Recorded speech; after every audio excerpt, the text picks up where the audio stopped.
You may have seen the title and were like, "Oh, Grabman, what are you talking about?" Yeah, I get it. The sequel came out. It like a few days ago at this point. Well, for me, 16 minutes ago. But I really love this game. I wanted to talk about it for the longest time. I never got around to do it. So I figured, oh, it's, the sequel came out. Perfect time to talk about the first one. Now, in order to actually get started about this, I need to talk about my opinions on the entire, Walking Dead saga of, existence. I love the comics. One of my favorite comic books I've ever read. And it's ruined by the show. I love the first season of the show. Wonderful. I'm gonna talk about it some other point, in the near future, but first season of the show, really good. Rest of them, B tier, I can give or take them. But the games are where it's at. Of course, there's the few, weird, I had a shotgun one that you could physically, shoot the walkers. I mean, the Telltale series is, a shining example of this universe that exists outside of the show or, any other real canon. And how it can take this world and make its own story and make it amazing. And there's, a few weird, mobile games. But the VR games, that's where it really shines. So with Saints and Sinners, first off, the gameplay, really fun, really cool. Just a classic, very basic sort of two-handed weapons are a lot heavier to move. You can't use them with one hand. One-handed, they're a lot easier to use, but, limited reach. Sort of combat. Of course, there's guns, but why would you ever use one? Are you dumb? You're fighting zombies. If you can't take them out with a knife, you deserve to have died. Enough of the tangent about weaponry. Both the story and just the overall gameplay of Saints and Sinners is the reason why it's one of my favorites. The story, it's the classic Walking Dead idea of the end of the world, people start going bad. There's the tower, giant building, many hundreds of people, I think. But it's this authoritarian regime. And then there's the Reclaimed. And they're just the feral kid down the street that you just don't want to talk to, but you're forced to. Because they're, the only kid your age. It's that sort of two major factions and you're in between them. Do you side with them? Do you go against them? Or, go against them both, which is the Chad move, obviously. The real beauty is the fact that you get to choose. Of course, it's the classic all roads lead to Rome sort of situation where essentially the game is the same no matter what. It's just the gameplay alters slightly based on, you side with them, side against them, that sort of thing. Of course, there's the lovable characters like Henri.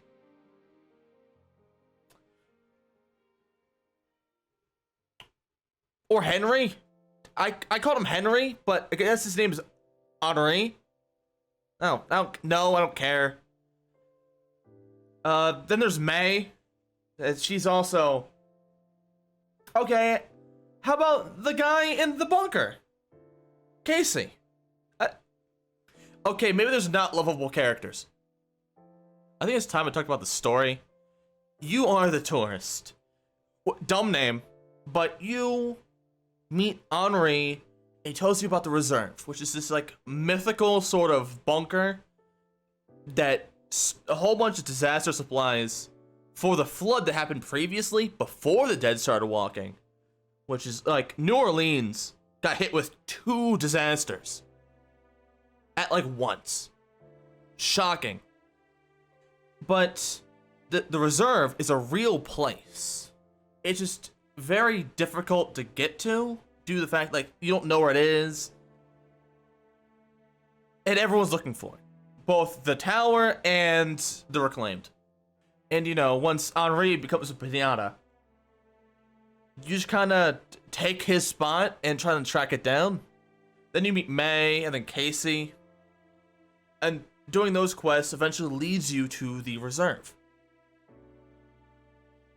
But, you know, that's not really...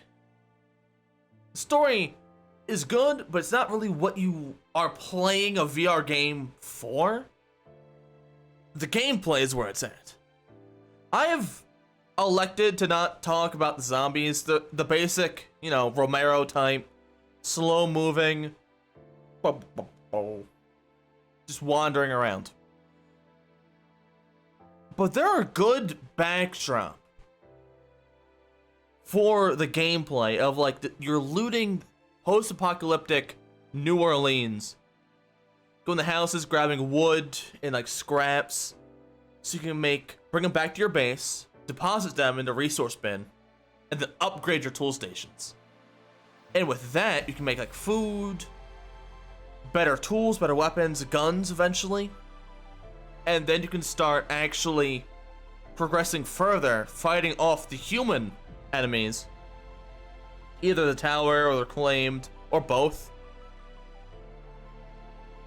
But with the zombies there, the walkers, the undead, it becomes so much scarier because you'd be walking around completely confident in your ability. You have like 2 knives, like the strongest weapons on you. You reach for a door handle and all of a sudden the door bursts open and a wall of zombies come out. I don't care who you are. You are going to shit your pants and just book it the other direction before you can think about it. And I hope, I haven't played the second one yet. I hope that same feeling holds still. I'm gonna talk about a few of the other like gameplay mechanics. Is whenever you go to sleep, the number of the dead rise and then supplies dwindle, which doesn't really happen. It's not noticeable at all. But there'll be random like events. Either there'll be like a medical crate found, or there'd be a group of people patrolling a certain area, or there could be no bell in this one map. And the bell mechanic also is very important. That's your timer throughout the map. If the bell ever goes off while you're in the map, you'll have a timer on your watch when it says, but if the bell ever goes off, a horde spawns and just marches down to kill you. So you want to, you know, leave the map before any of that happens. I always found it fun to, you know, just climb on top of a car with a lever action rifle and just hunt down the tower, like, enemies. Like, you know, either tower reclaimed, they'll like have random patrols marching around the map. I'll just climb on top of one of the cars and just start firing and just gaming and destroying them. They drop pretty good loot too. And you know, I'm on a car, what are they gonna do? Look up? They don't do that. Name one person who ever looks up. Bet you can't. Of course, you know, you may be saying, oh, Crabman, this is a review, isn't it? And yes, I just went over. If you weren't paying attention, which is, you know, would make sense because I know you. You don't pay attention. You are a... Okay, back to the topic. I have a little like weird personal story about this game. When I bought it, it like first came out and I decided, oh, it's gonna be fun. I love The Walking Dead. And I bought it on my Quest and it didn't work. It was laggy. It just couldn't like register some of the later levels that were just had more stuff going on. And then I dropped it. for about a year. And then afterwards, I came back to it. This is when Aftershocks was announced. And I got into it again. And, you know, progressing through the game. And then when I finally finished it up, Aftershocks was released. So I could play that final, like, a DLC at the end. And each time it came back from my college classes, I'd immediately hop on, VR headset on, and just play the game. Half the time, I didn't even do a mission. I just walked into some of the maps and just collected stuff to upgrade. Because it was fun. I grabbed all the angel statues from across the maps and just decorated my base. I decorated the entire base. And I thoroughly enjoyed myself. Metacritic gives Saints and Sinners a 9 out of 10. And I can agree with it due to my rocky start with starting the game. There's a few bugs with it, like a few glitches I've noticed, a few problems I have with it.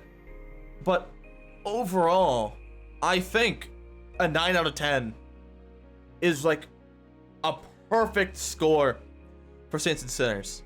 I just hope that Retribution is gonna be the fucking cream of the crop. I hope it's one of the best VR games I've ever played. And if it's not, a few people are going the way of Henri. That's all I'm saying. Another problem I had with Saints and Sinners is the game was kind of short. It's only, I think, like 14 days. You have to like 14 missions basically. And they can be like 5 minutes long, so you could beat the game in like just 2 hours. Of course, that's if you tried to like speedrun. But like, I'd always beat the game in like 3 days of playing. Of like, you know, 3-hour sessions of just, and that's just me playing the game, not even like speedrunning or doing quests. I walk around and just play the game. And I just am done. There's not that much to do. Aftershocks did fix that. It added like a few more things, but it's still, you know, it didn't really like feel it. One of my favorite parts about the game is the choice to either like help or damn Casey. Spoilers if you didn't like think that a game review of a 2-year-old game would spoil you. Spoilers. But Casey is actually in the reserves. And so it's flooding throughout the game. You have to help him not have it flood. And once you get the reserve, you have a choice. First is you destroy the majority of the supplies, but you save Casey. Second, you kill Casey, but you get a lot of supplies. And third, you flood the entire thing. You don't get supplies, and you kill Casey. Why would you pick the third? Ever. It's a lose-lose on both situations. But I always saved Casey because, you know, I'm a good person. And, you know, ending really doesn't change, but I enjoy it. Just the chance to doom this character you've spent the whole game talking to and like interacting with. A chance to just like doom him for your own well-being. I think it's like the perfect Walking Dead idea of like, do you succumb to the apocalypse and become this monster that's worse than the undead?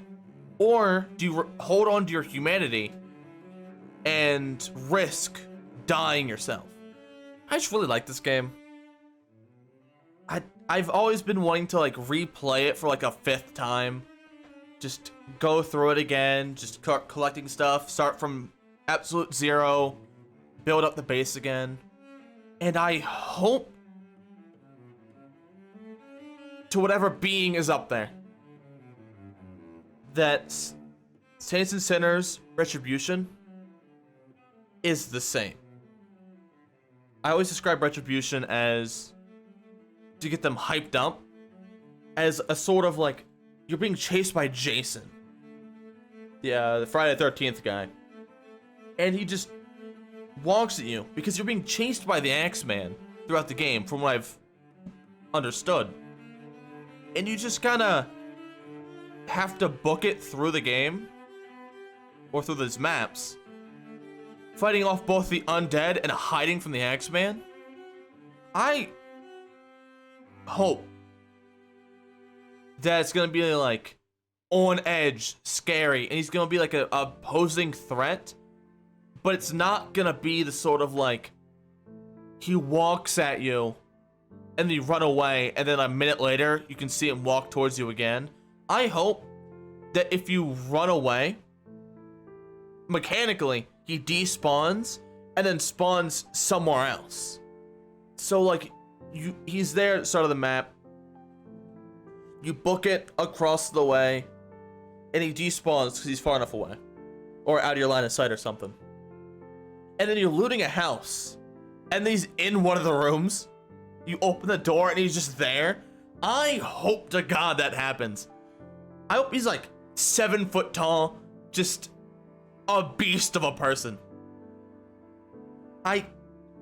Sorry, I'm getting a little too excited. It came out today, right now, as I'm recording this, and I can't play it. I can't play it. So we're recording. I know this video probably won't convince you to play Saints and Sinners, either for the fact that, you know, it's a 2-year-old game, you don't have VR, or the fact that, you know, you've already played it. But I just want to get this off my chest and talk about this game, because I'm so excited to play the sequel. And my God, if it's as good as the first one, I won't see real daylight for a few days. I'll just speedrun it. Well, not much of a review. I just kind of like ranted about this game. I just need to get it off my chest. This is such a good VR game. And for some reason, I think it's being slept on. Even though it's widely popular, it just gives me that vibe of like underground. I don't know why. But anyway, you know, this is the end of the video. Obviously, if you see anywhere else outside of this video frame, it will lead you to see that I'm a very small channel. And I think you should do your part in making sure that this channel fits the size of my ego.